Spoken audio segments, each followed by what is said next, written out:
Hello बच्चों, स्वागत है आपका हमारे यूट्यूब चैनल पर। इस वीडियो में हम लोग कुछ बेसिक कोडों के मान निकालना सीखेंगे और नेक्स्ट वीडियो में उसी के हेल्प से, उन्हीं कोडों के हेल्प से कुछ और भी कोडों के मान निकालना हम लोग सीखेंगे। कुछ बेसिक कोड जैसे 0 डिग्री, 30 डिग्री, 45, 60 और 90 डिग्री कोणों के मान निकालना हम लोग यहाँ पे सीखेंगे। चलिए, सबसे पहले हम लोग 0 डिग्री का मान निकालना सीखेंगे। इसको कैसे निकालेंगे? यहाँ पर मैंने एक ट्रायंगल ले रखा है जिसमें इस एंगल को मैं थीटा लिया हूँ, और अगर यह एंगल हम थीटा ले रहे हैं और यह 90 है, तो 90 डिग्री के सामने की जो साइड होगी वह कर्ण होगा, और अगर इस एंगल को हमने कंसीडर किया है तो इससे लगा हुआ साइड आधार होगा, और इसके सामने का जो साइड होगा इस एंगल के वह लंब होगा। सपोज करिए कि इसका मान अगर 40 डिग्री हो, तो अगर इससे कम करना हो कोण का मान, तो इतने पर 40 डिग्री है, इससे कम कैसे होगा? मान लीजिए हम इतने पर कर दिए तो यह 30 डिग्री के आसपास आ जाएगा। सपोज करिए इतने पर कर दिए हम तो यह 20 डिग्री हो जाएगा। इतने पर कर दिए तो यह 10 डिग्री हो जाएगा। अगर और कम कर दिए तो यह सपोज करिए 5 डिग्री हो गया, और बिल्कुल इस कण को इसी पर कर दिए, हम आधार पर ही कर दिए, तब यह क्या हो जाएगा? यहाँ पर जो थीटा हमारा था वह बिल्कुल 0 डिग्री हो जाएगा। इसका मतलब क्या है कि अगर कोण और आधार एक ही लाइन पर आ जाए, मतलब एक ही बराबर हो जाए, और लंब का वैल्यू क्या हो जाए? 0 हो जाए, तो वहां पे जो एंगल होगा थीटा वह कितना होगा? 0 डिग्री होगा। इस केस में क्या होगा कि कोण और आधार हमारे बराबर होंगे और एक ही लाइन पर होंगे। मैंने यहाँ थोड़ा सा समझने के लिए ट्रायंगल टाइप का बनाया है। इसको हम लोग ऐसे समझेंगे कि यह कोण और आधार जो हैं एक ही पर हैं। तो अगर सपोज करिए कि किसी एक साइड को हम लोग कुछ क्वांटिटी मान लीजिए कण को हमने x मान लिया यहाँ, तो आधार भी क्या होगा इस केस में? x ही होगा, क्योंकि 0 डिग्री होने के लिए दोनों एक ही लाइन पे होने चाहिए। यहाँ से हमारे पास क्या क्या मिल गया? लंब तो 0 होगा क्योंकि यह एक ही लाइन पर है, और कोण और आधार x और x होंगे। अब यहाँ से ट्रिग्नोमेट्री अनुपात अगर निकाला जाए तो साइन 0 की वैल्यू क्या होगी? साइन का रेशियो हमारा क्या होता है? लंब बटे कोण होता है।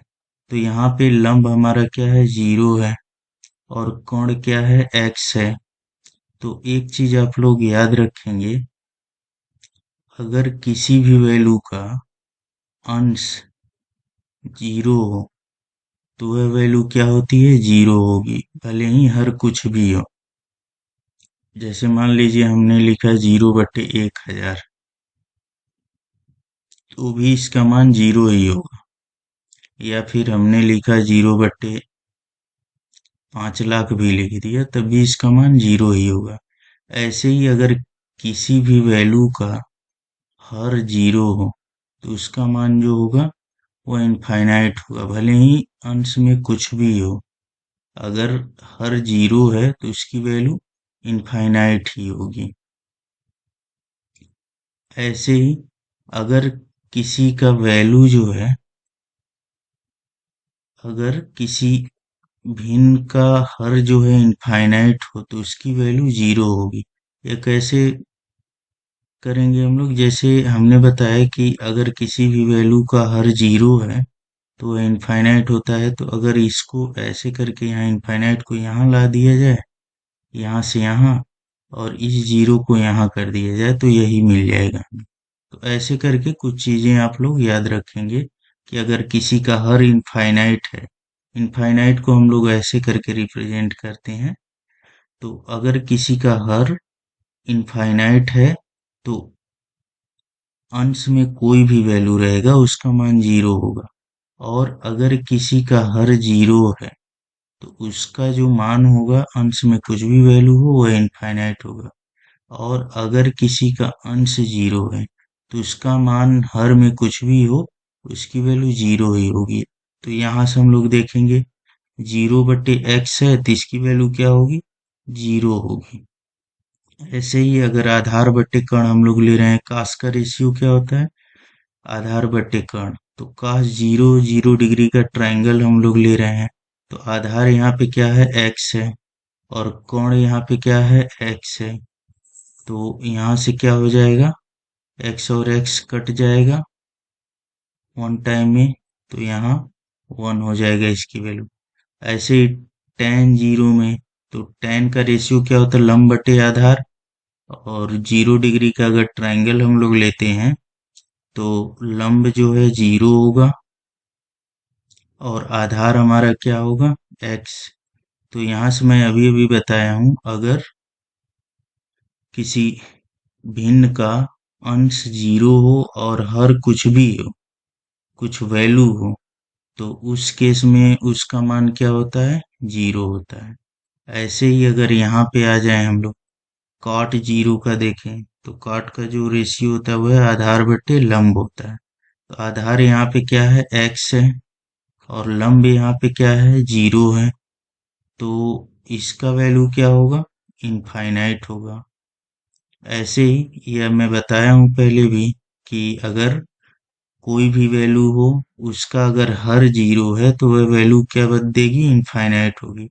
अच्छा, एक चीज और याद रखेंगे आप लोग, अगर 0/0 होता है तो यह डिफाइन नहीं किया जा सकता कि इसका वैल्यू क्या होगा। यह आप लोग याद रखेंगे, 0/0 या इनफाइनाइट बाई इनफाइनाइट का वैल्यू डिफाइन नहीं किया जा सकता। यहाँ पे देखिए अब सेक 0 है, तो यहाँ पे सेक का रेशियो क्या होता है, कोण बटे आधार। तो यहाँ पे कोण क्या है, x है, और आधार भी क्या है, x है। तो यह कैंसिल हो जाएगा, कितना मिलेगा हमें, 1। ऐसे ही हम लोग आ जाएंगे कोसेक 0 का। तो कोसेक में रेशियो क्या होता है, कोण बटे लंब। तो कोण की वैल्यू क्या है, x, और लंब की वैल्यू क्या है, 0। तो यहाँ पे इसका मान क्या हो जाएगा, इनफाइनाइट। क्यों होगा, क्योंकि मैं अभी अभी बताया हूँ, अगर कोई वैल्यू है उसका हर अगर 0 है तो उसका मान क्या होगा, इनफाइनाइट होगा। तो यह हमें इस ट्रायंगल से, 0 डिग्री के ट्रायंगल से, इस 0 डिग्री के ट्रायंगल से यह हमें रेशियो मिलता है। अच्छा, यहाँ पे मैंने x कंसीडर किया है कि मैं लेंथ x ले रहा हूँ। यहाँ पे कुछ भी अगर आप लोग लेंगे तो रेशियो में यही वैल्यू आएगा। 0 डिग्री का जो टी रेशियो है वह यही वैल्यू देंगे। x की जगह पे y ले लो, 1 ले लो, 2 ले लो, 3 ले लो, या कुछ भी लो, वैल्यू क्या मिलेगा, हमें यही मिलेगा। चलिए नेक्स्ट कोण का अगला हम लोग लेते हैं 30 डिग्री के कोण को। तो यहाँ पे हम 30 डिग्री का कोण ले रहे हैं।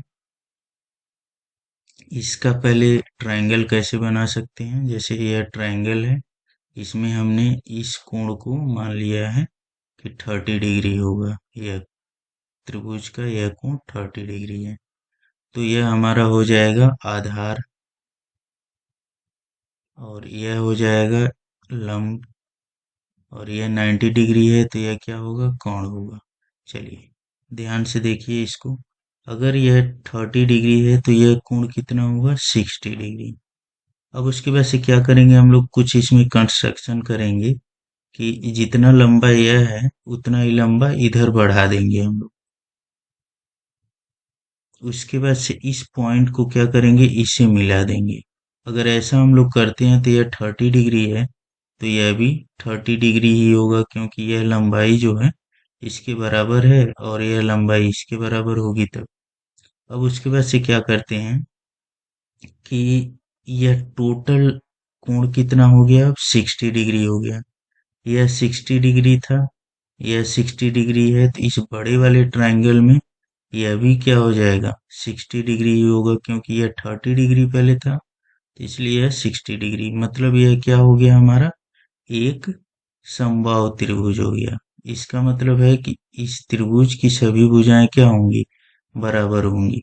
अगर हमने मान लिया इसको, सपोज करिए इसको हम मान रहे हैं, इसको आसानी के लिए कैलकुलेशन में थोड़ी आसानी होगी, इसको हम मान ले रहे हैं, इस भुजा को 2x हम मान ले रहे हैं। तो यह जो भुजा होगी, यह इतना लंबाई कितना होगी, x होगी। अगर यह हमने 2x मान लिया है तो यह भी कितना होगा, 2x के ही बराबर होगा, क्योंकि यह 60, यह टोटल 60, यह भी 60, तो यह एक समबाहु त्रिभुज होगा। यहाँ से क्या समझ आया हमें कि यह जो है लेंथ x होगा और यह लेंथ क्या होगा, 2x होगा। तो अगर इसका हम लोग मान निकालते हैं तो पाइथागोरस थ्योरम का यूज कर लेंगे। तो पाइथागोरस थ्योरम का अगर यूज करते हैं हम लोग तो इसका मान जो है आएगा √3x। अब क्या करेंगे हम लोग, यहाँ से अब इसका मान निकालेंगे हम लोग ट्रिग्नोमेट्री रेशियो का, कि कितना होगा यह।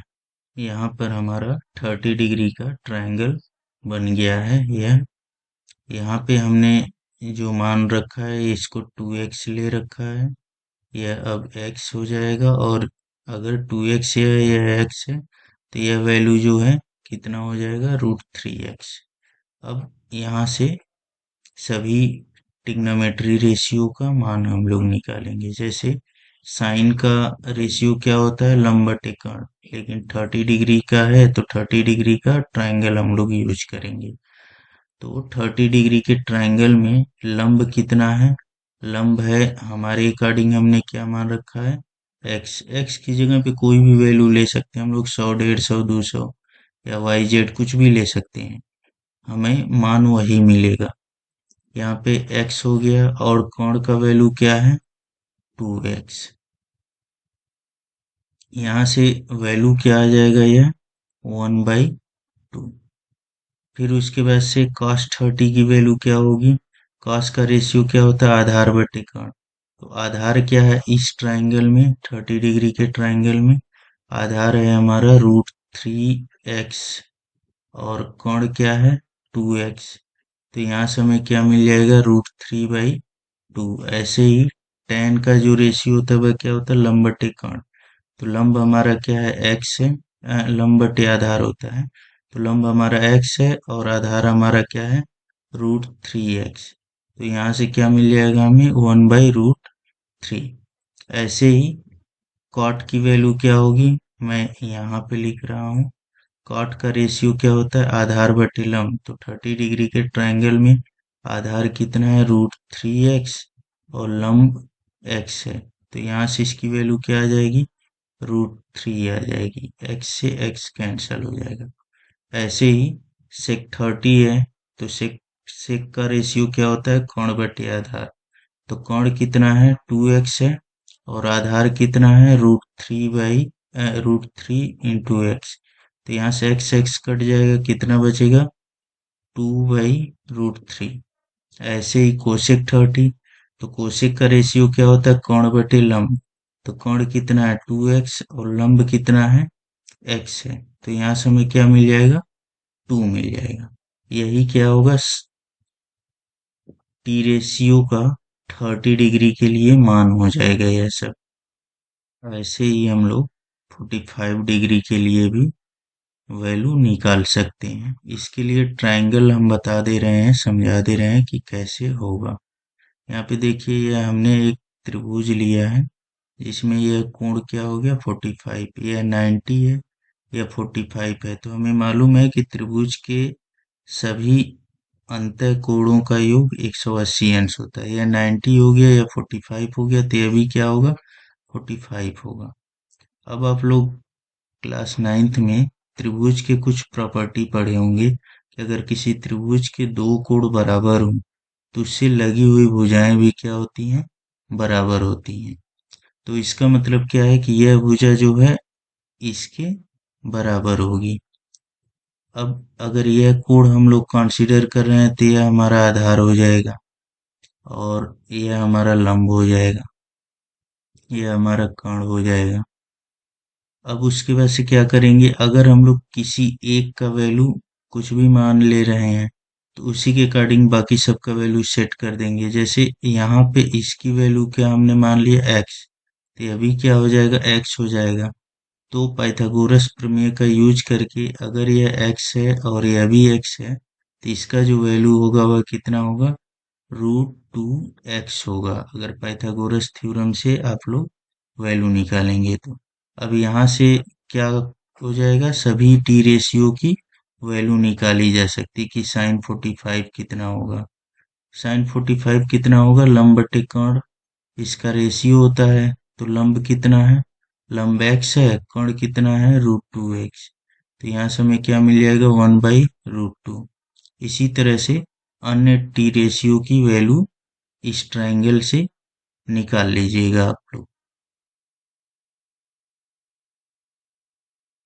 अब हम लोग 60 डिग्री के लिए ट्रायंगल देखेंगे कि इसका ट्रायंगल कैसे होगा। तो यह सेम 30 डिग्री की ही तरह से होता है। यहाँ पे जैसे हमने ले रखा था यह 30 है और यह 60 था। जब हम 30 डिग्री का बता रहे थे ट्रायंगल का, तो उसी के अकॉर्डिंग यह भी है, ऐसे करके हम लोग बना लेंगे। तो यह 60 डिग्री होता है या 30 डिग्री होगा, यह 60 था या 30 था। और यहाँ पर क्या था, इसको हमने मान लिया था, इसको 2x माना था, यह x था। यह जो वैल्यू आ जाएगी अब कितना, √3x आ जाएगी पाइथागोरस प्रमेय से अगर ये निकालेंगे तो। अब उसके बाद देखिए, अगर हम 60 डिग्री को कंसीडर कर रहे हैं तो इसके लिए आधार कौन होगा, यह होगा। मैं बताया था कि जब भी ट्रायंगल में हम लोग एंगल सेलेक्ट करते हैं उसी के अनुसार आधार और लंब बदल जाते हैं। इस एंगल को अगर हमने कंसीडर किया 60 डिग्री को, तो इसके लिए आधार यह होगा और लंब यह हो जाएगा। कोण तो वही रहेगा, कोण में कोई परिवर्तन नहीं होगा, कोण वही रहेगा। अब इसके अकॉर्डिंग हम लोग क्या करेंगे, सभी टी रेशियो को निकाल लेंगे। जैसे साइन 60 लंब बटे कोण होता है, तो लंब हमारा क्या हो जाएगा, 60 डिग्री के लिए √3x, और आधार क्या हो जाएगा, कोण क्या हो जाएगा, 2x।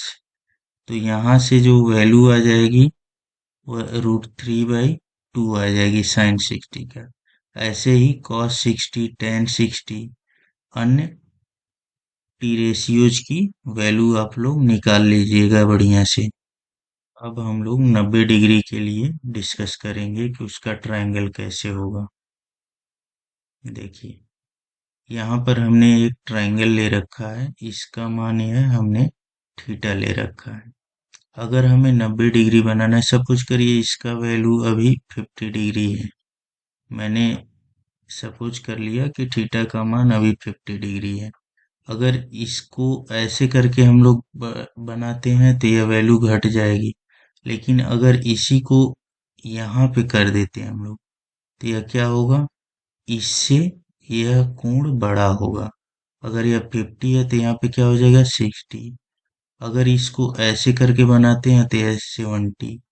अगर ऐसे कर दिए हम तो 80। और अगर इसी लाइन को, इस कोण को उठा के इसी पर रख दिए तो क्या हो जाएगा, थीटा का मान हमारा 90 हो जाएगा।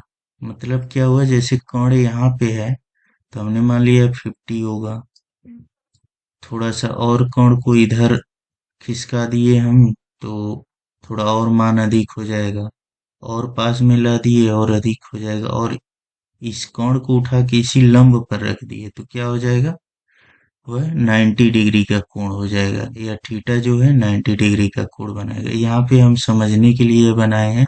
सपोज करिए यह हमारा लंब है थीटा के लिए, और इस कोण को उठा के इसी पर रख दिया गया। इसका मतलब क्या है कि यह लंब और कोण एक बराबर हो गए। तो उस केस में जो थीटा कोण यह था वह क्या हो जाएगा, 90 डिग्री के बराबर हो जाएगा। मतलब आधार क्या होगा, आधार जो है बिल्कुल जीरो हो जाएगा, क्योंकि ये दोनों लंब और कर्ण एक दूसरे के ऊपर है। इसका मतलब है लंब अगर x हमने मान लिया तो कर्ण भी क्या हो जाएगा, x। और आधार इस केस में क्या होगा, जीरो। और 0 डिग्री के केस में क्या हो रहा था, 0 डिग्री के केस में ऐसे करके कुछ हो रहा था कि उसमें लंब ही जीरो हो जा रहा था और कोण और आधार बराबर हो जा रहे थे। जबकि इस केस में क्या, आधार जीरो हो जाएगा। अब यहाँ से हम लोग क्या कर सकते हैं, सभी टी रेशियो के मान निकाल सकते हैं। जैसे यहाँ पे मैं एक आध का निकाल दे रहा हूँ।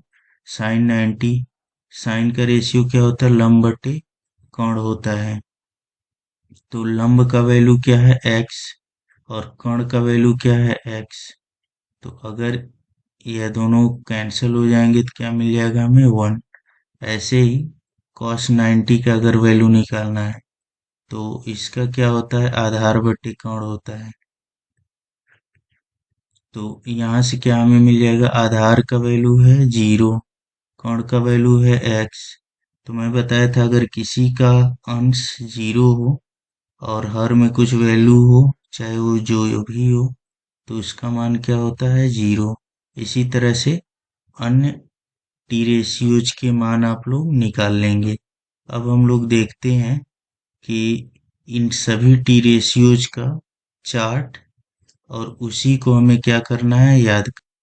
ऊपर जो भी कोड हमने डिस्कस किया है उन सभी के लिए एक चार्ट हमने बना दिया है। जैसे यहाँ पर देखिए, यह साइन है और इसमें साइन 0, यह 0 डिग्री है। साइन 0 का जो वैल्यू होगा वह 0 होगा। साइन 30 का जो वैल्यू होगा वह 1/2 होगा। साइन 45 का जो वैल्यू होगा वह 1/√2 होगा। ऐसे ही साइन 60 का जो वैल्यू होगा वह √3/2 होगा। और साइन 90 का जो वैल्यू होगा वह 1 होगा। क्या करना है इसमें, इसको याद करने के लिए इस लाइन को सीधे याद कर जाना है। इस लाइन को सीधे याद कर जाना है कि 0, 1/2, 1/√2, √3/2, 1। अब cos के मान के लिए क्या करना है, इसी लाइन को उलट देना है। यह 1 यहाँ कर देना है, √3/2 यहाँ, और 1/√2 यहाँ, और यह वाला यहाँ चला जाएगा, और यह वाला यहाँ चला जाएगा।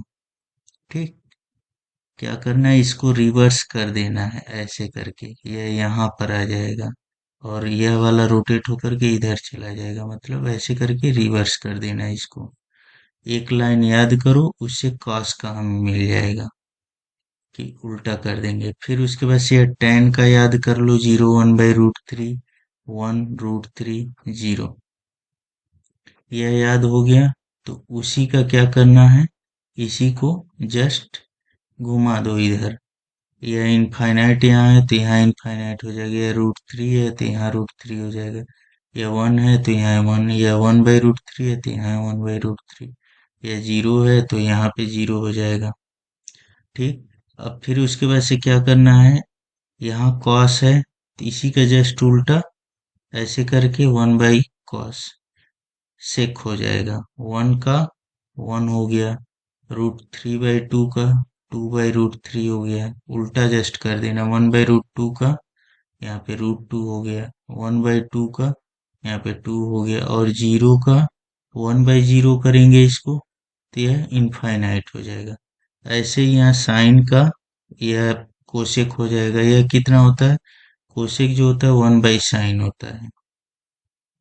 तो इसी का जस्ट उल्टा कर देना, यह 0 है तो 1/0 करेंगे तो इनफाइनाइट आ जाएगा। यहाँ 1/2 है तो यह 2 हो जाएगा। यहाँ 1/√2 है तो यह √2 हो जाएगा।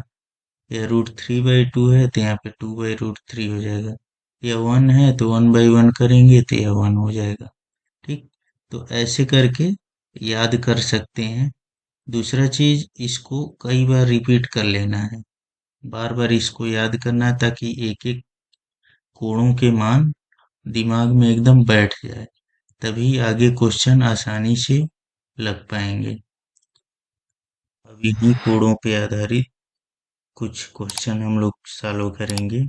उसके बाद से नेक्स्ट वीडियो में और भी कोड़ों के मान निकालना हम लोग सीखेंगे और भी डिफरेंट टाइप के क्वेश्चन हम लोग सॉल्व करना सीखेंगे।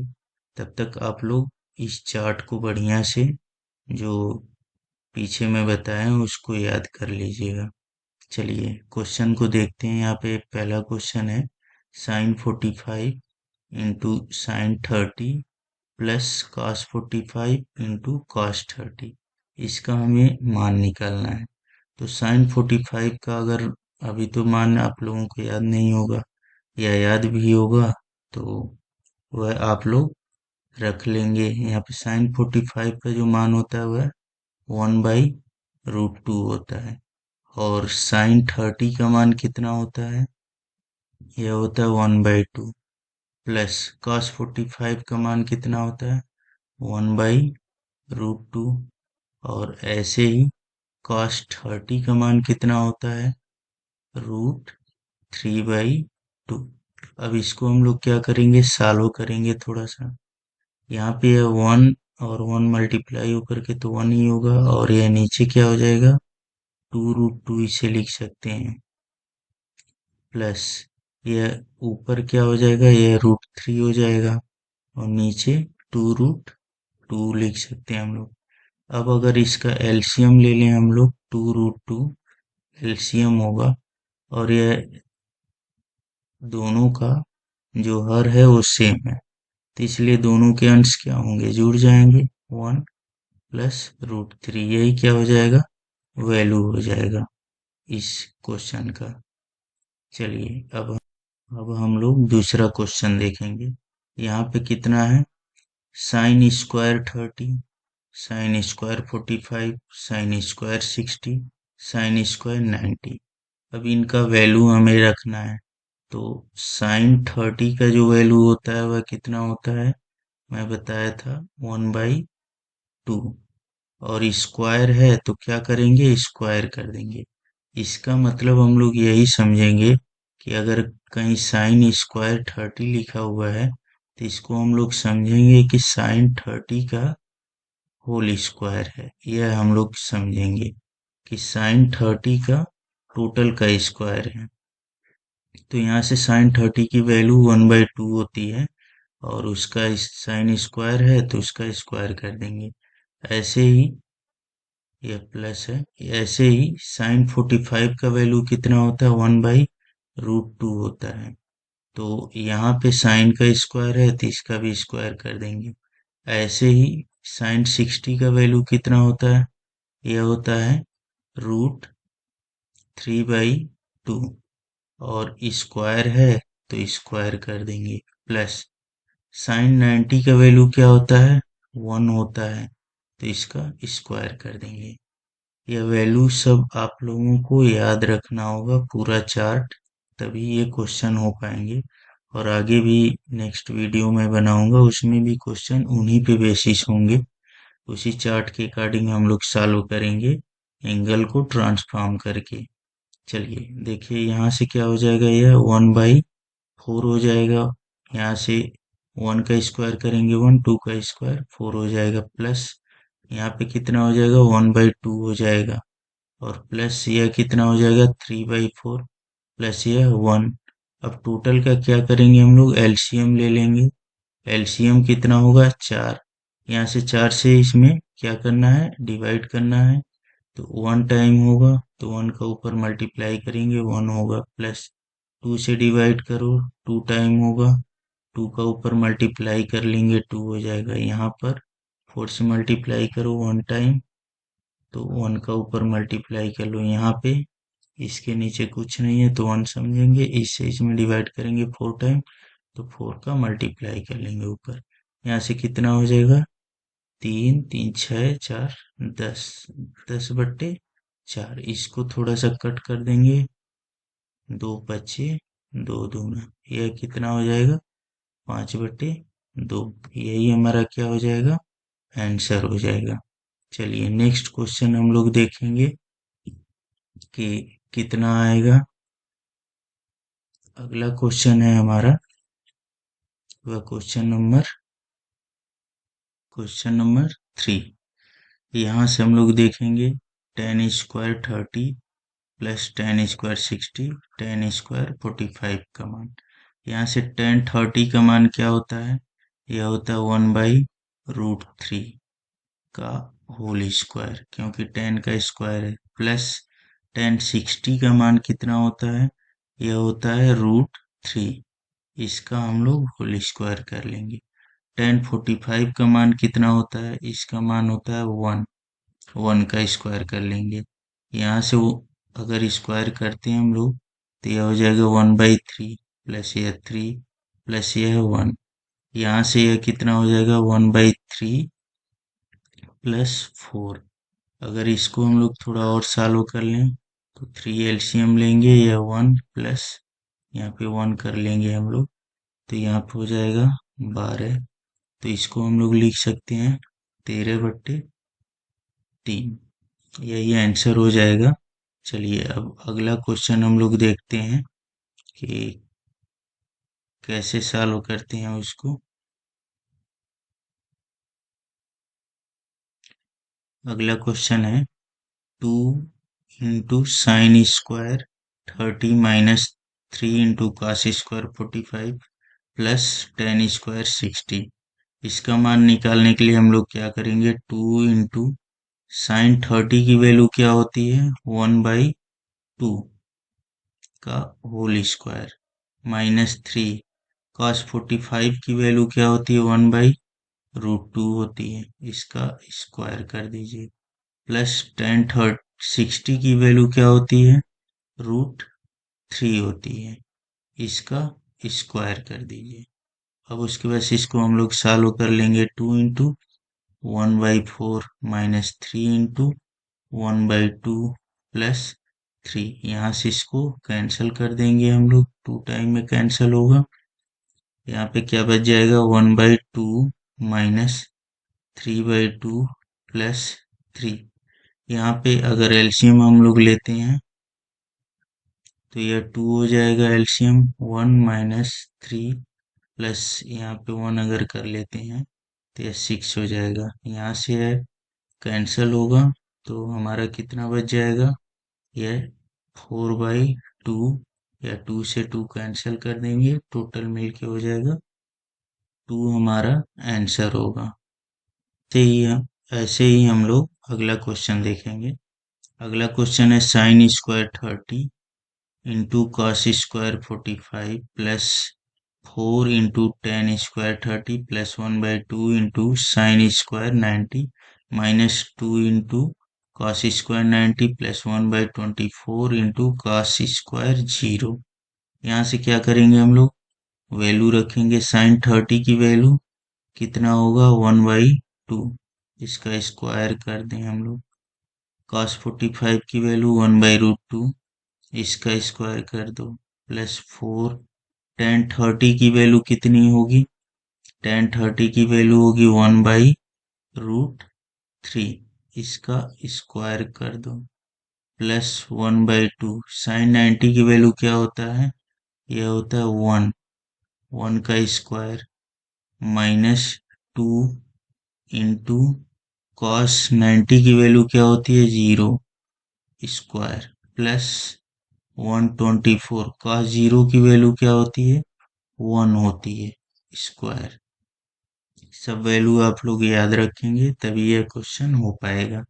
यहाँ से क्या हो जाएगा? 1/4 इंटू 1/2 प्लस यह हो जाएगा 4 × 1/3 प्लस 1/2 यहाँ मिल जाएगा, यह -0 हो जाएगा और प्लस 1/24।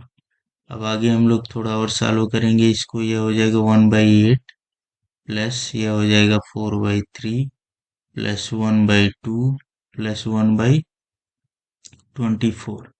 अब इसका हम लोग अगर एलसीएम लेते हैं तो यह आएगा 24। अब यहाँ से 8 से इसमें डिवाइड करते हैं 3 टाइम, 3 का यहाँ पे मल्टीप्लाई कर लेंगे। प्लस यहाँ 3 से अगर डिवाइड करते हैं तो यह 8 बार में कटेगा, 8 का ऊपर मल्टीप्लाई कर लेंगे तो यह 32 हो जाएगा। प्लस यहाँ से 2 से अगर डिवाइड करते हैं 12 बार में, 12 का गुणा यहाँ कर लेंगे तो ये 12 हो जाएगा। प्लस यह तो इससे एक ही बार में जाएगा तो यहाँ एक ही हो जाएगा। अब इन सबको अगर जोड़ लें हम लोग तो 1 2 3 2 5 3 8 और यहाँ से 3 2 5, यहाँ से हो जाएगा 24। तो 58/24, 2 से अगर हम लोग कट करें तो यह 2 दूना 4 और दोनों 18 और यहाँ पे हो जाएगा 12, 29/12। यही क्या हो जाएगा, हमारा आंसर हो जाएगा। चलिए नेक्स्ट क्वेश्चन हम लोग चलिए अगला क्वेश्चन हम लोग देखते हैं। यहाँ पे है sin 30 minus sin 90 plus 2 cos 0 अपान tan 30 इंटू tan 60। इसका वैल्यू हम लोग निकालेंगे। sin 30 का मान कितना होता है 1/2 माइनस sin 90 का मान कितना होता है 1 प्लस 2 इंटू cos 0 का मान कितना होता है 1 अपान tan 30 का मान कितना होता है, वह होता है 1/√3 इंटू tan 60 का मान कितना होता है, वह होता है √3। अब उसके बाद से यह जो है इससे कैंसिल हो जाएगा। यहाँ से हमारा क्या बच जाएगा, नीचे 1 मिलेगा हमें, 1 लिखे या न लिखे, ऊपर वाला बस रह जाएगा। यह 1/2 माइनस 1 प्लस 2, यहाँ से क्या मिल जाएगा हमें 1/2 और यह इसमें से घट जाएगा, यह 1 बचेगा। इसको अगर हम लोग सॉल्व करते हैं तो यह एलसीएम होगा 2, यह 1 प्लस 2, यहाँ से कितना मिल जाएगा हमें 3/2। यही क्या हो जाएगा, आंसर हो जाएगा। चलिए अगला क्वेश्चन हम लोग देखते हैं। यहाँ पे क्वेश्चन है tan² 60 plus 4 cos² 45 plus 3 sec² 30 plus 5 cos² 90 अपान cosec 30 plus sec 60 minus cot² 30। यहाँ पे सबका मान पहले हम लोग रखेंगे। tan 60 का मान कितना होता है, tan 60 का मान होता है √3, उसका स्क्वायर कर दो, प्लस 4 cos का मान कितना होता है, cos 45 का हुआ होता है 1/√2 स्क्वायर प्लस 3 sec 30 का मान कितना होता है, sec 30 का मान होता है 2/√3 इसका स्क्वायर प्लस 5 इंटू cos 90 की वैल्यू क्या होती है, यह होती है 0, उसका स्क्वायर अपान कोसेक 30 की वैल्यू कितनी होती है, कोसेक 30 की वैल्यू होती है 2 प्लस सेक 60 की वैल्यू क्या होती है, सेक 60 की वैल्यू भी होती है 2 माइनस कॉट 30 की वैल्यू क्या होती है, यह होती है √3, इसका स्क्वायर कर दो। अब इसको हम लोग सॉल्व कर लेंगे सिंपली। √3 का square 3 plus 4 into 1/2 plus 3 into 4/3 plus यह 0 हो जाएगा, यहाँ से मिल जाएगा हमें 4 माइनस 3, यहाँ से यह 2 दूना हो जाएगा, यह 3 से 3 को कैंसिल कर देगा, यह हो जाएगा 3 प्लस 2 प्लस 4 अपान यह हमें मिल जाएगा 1। अब 1 चाहे लिखें या न लिखें, यह 3 2 5 और 4 1 9 हो जाएगा, 3 2 5 प्लस 4 9, 9/1 होगा तो केवल 9 बस लिखेंगे हम लोग। ऐसे ही बुक से आर.एस. अग्रवाल या फिर आर.डी. शर्मा की बुक से लेकर के आप लोग कुछ और क्वेश्चनों का प्रैक्टिस कर लेंगे।